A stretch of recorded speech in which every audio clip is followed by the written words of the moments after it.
So today I'm having a bit of a breakout, so I'm going to take advantage of it and show you how to do a high coverage foundation routine. I'm sure some of you are going, what breakout, and hating me right now. And I get it. My skin used to be really terrible, and I'm not making this up. This was me 3 years ago. Yeah, my skin was really bad, so it took a long time to get here, but I introduced a new item into my routine and it broke me out, and I've been really bad in squeezing it, so I guess this is as much of a breakout I will get with my current routine. If you guys are interested in my skincare routine, let me know and I'll do a video on it. I usually share it in my live feed on Instagram, but if you want a YouTube video so you can refer to it all the time, let me know. I'll make a video. Anyway, so I guess let's get on to the tutorial and I'll show you how to do it. By the way, I only found out yesterday that my husband do not know how to work hair clips. He's just like, I totally know. You open and close it like this. And I'm just like, and then? And he's like, how do you attach it to the hair? Where do you attach it? So yeah, huge revelation.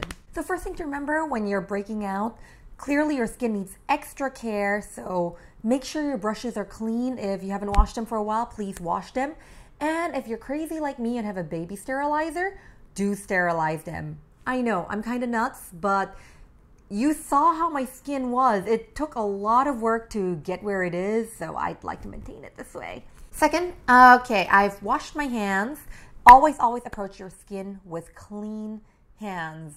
So apply your moisturizer. Even if you have really oily skin, moisturizer is a must, because sometimes one of the reasons your face is oily is because your skin is actually dehydrated, so your body is overcompensating for it by producing way more oil. So it's good to keep your skin moisturized whether your face is oily or dry. I have really bad luck finding moisturizers that don't break me out. So currently what I'm using is Wonjin Effects Glow Baby Moisturizer.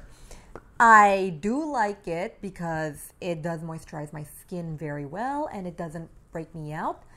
But the downside of it is that it has this really white cast and it takes a while to rub the white cast out. It also does feel thick and sticky, so that's something to watch out for. Yeah, the white cast is a pain to rub out. And when I had anemia, it was perfect for me, but if you have a darker skin tone, it's definitely going to be a pain. You're going to look ashy. So it's not something I recommend for everyone. And the only reason I'm using it is because, well, it doesn't break me out. And full disclosure, I did get this for free, but it happened to work for me, so I'm using it all the time. And yeah, remember, also moisturize your neck. Lots of people forget about their necks, but it's equally important. Next up will be sunblock. Here is my holy grail sunblock, the Biore Perfect Face Milk. I love it. So I know that Biore has several other sunblock, including the Aqua Rich. Both of them are good. They don't leave you feeling sticky or greasy or clogged up at all. They're very light. They're great. The only difference is this one has a bit of a gel-like feel and dries up really quickly, while this one leaves you with this powdery finish that some people don't really enjoy. So it depends on your preference, but personally for me, I like using this one because the powdery finish makes my makeup glide on so much better. I swear, like, I see such a huge difference in my makeup when I wear this and when I don't, to the point where I include this in all my product list on Reddit because it does make a huge difference in how my makeup performs. So, and if you're wondering why you need sunblock, it's the best anti-aging tool out there. You need sunblock. Please wear it every day. Not only do you want to prevent skin cancer, it prevents aging as well. So sunblock all the way. I'd rather leave the house naked than without sunblock. Yeah. Yeah, guys, if you noticed, I'm still recovering from my, I don't know, 2-3 months long flu. And that's why if you listen to my recent videos, I sound a bit stuffy. And that's the reason why I'm still not over my flu. Crazy, huh? That's what happens when you have Sjogren's. Anyway, so these two, the sunblock and moisturizer combination, is usually more than enough to prime my face. And I'm a huge believer in putting as little products on your face as possible because especially if you do need high coverage. That means you're breaking out. You don't want to clog up your face even further and risk irritating it further. But if you think it's not enough and this is for a special occasion and you want to make sure your makeup stays, you can use a priming spray.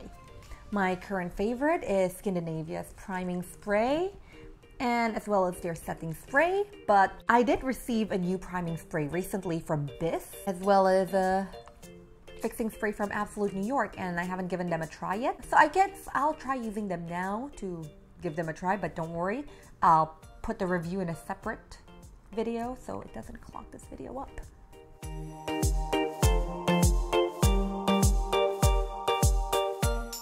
Oh, and before I forget, to prime my eyes, of course, my eye cream. I have an eye primer too, but seriously, eye cream, the Sulwhasoo Ginseng Renewal Eye Cream is amazing. You probably don't need it if you're young, but for me, I'm aging, and so I'm starting to get really sunken hollow there on my eyes. And without this, it shows up. This is really, really good for getting my eyes to pop back out so I don't have those hollows anymore. This is my holy grail eye cream. I love it. It's my favorite brand ever. If your problem is a lot of texture, like enlarged pores or maybe upraised acne scars, the bad news is that no matter what brands promise you, makeup can only do so much.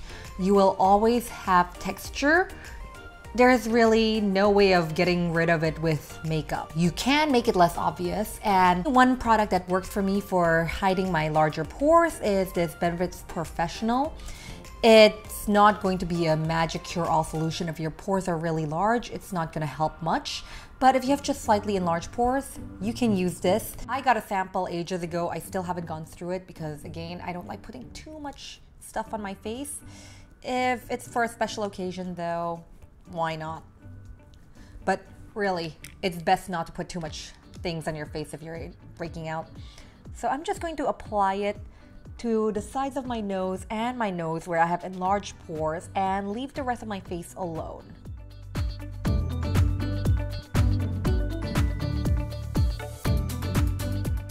Okay, so let's put on the foundation. Right now, I'm going to use one of my higher coverage foundations, which is the Skin Flat Pore Camouflage Powder. It's supposed to be a multitasking powder foundation that you can use as a setting powder as well. I do find it a bit too thick as a setting powder, but as foundation, it's good. So if you're breaking out, this is going to be different from a light coverage routine that I usually do. Normally I put concealer first, but now I'm going to put foundation first, because if you do need high coverage and you're breaking out all over your face, instead of putting concealer on everything and making it look thick and cakey, we're going to see how much foundation can cover first. I'm using my favorite Kabuki brush, which is from Body Shop. Do you know I've had this since I was like in my teens? So this brush is a decade years old. I'm swirling my Kabuki brush in so it's evenly covered with the powder. Just make sure it's even because you don't want the powder to streak. And now you buff it into your face.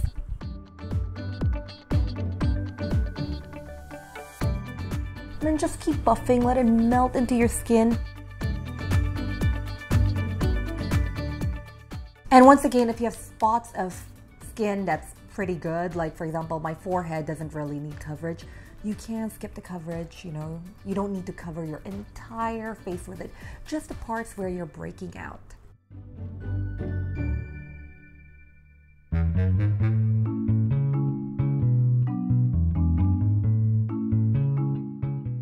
And just keep buffing it in, buff, buff, buff.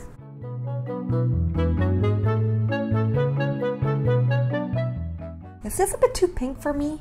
Oh no.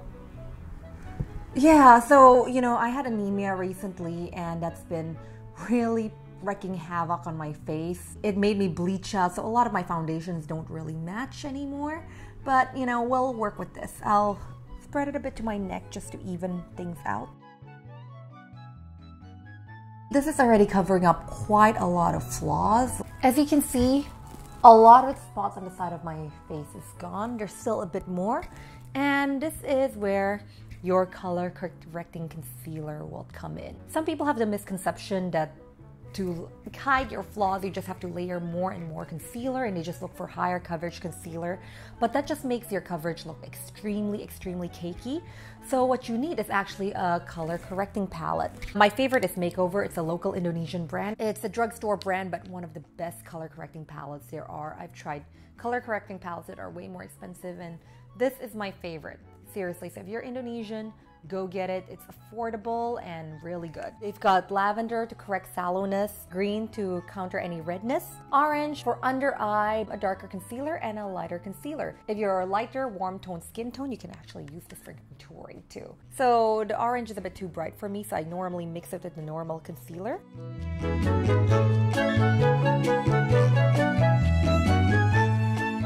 Remember, do not do that triangle thing all over your face. This is a color corrector, so only apply it in the areas where you have color to correct. My under eye circle, the dark spots are just in this inner corner here, so that's where I'm applying it. And now blend it out with a damp beauty blender. And now I have red spots here on my nose. If you notice, there's quite a lot of redness in my nose. That's when the green color correcting comes in. It looks extremely bright, but don't worry, you're going to blend it out.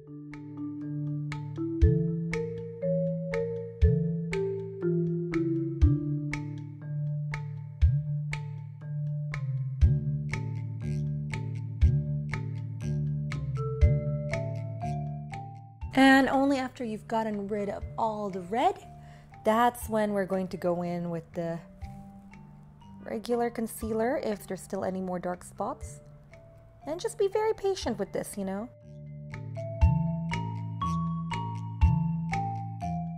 Go with a dabbing motion, keeps it from streaking.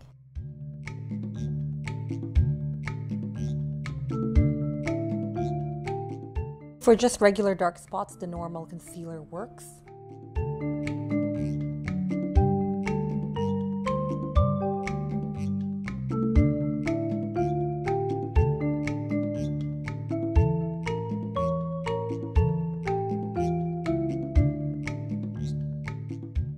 Oh, that's a wrinkle. Oh, never mind.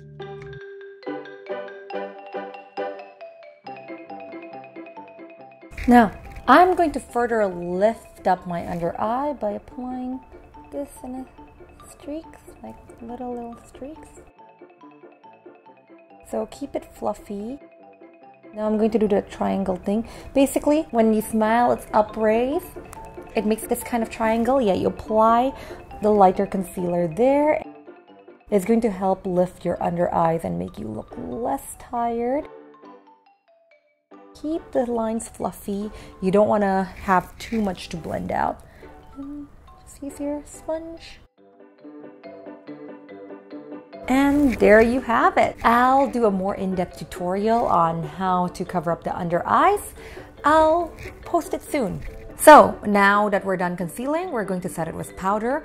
I normally will use a different powder, but you know, if you don't want to buy a lot of stuff, because I get it. I think lately brands are pushing in so many products. You don't need that many products. So if you want, you can use the same BCL Skin Flat Powder Foundation for like a setting powder. It's slightly too thick, but hey, if you want high coverage, you'll get it. So this is where you use a damp beauty blender and you dab it in, just pat it in.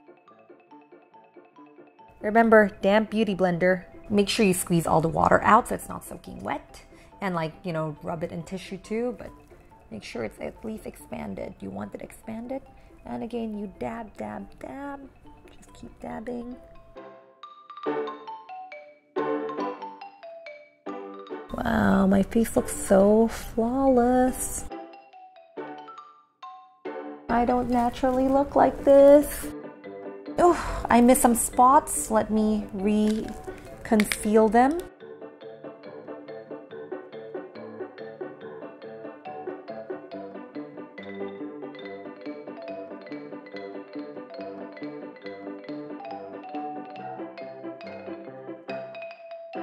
And knock off any excess powder. And there you have it. Now my face looks really, really smooth. I mean, let's look at the before picture. And after. So now, let's just do the rest of my face.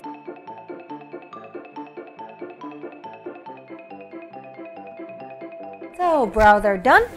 And as you guys know, I've been going crazy over NYX's duochromatic illuminating powders lately. This is Crushed Bloom. It looks beautiful as a blush. And also where the light hits it, it becomes a highlighter. So that's all I've been doing lately. That's the only product I use. And it's enough for my entire face. I don't need to do any more contouring, just one-step contouring.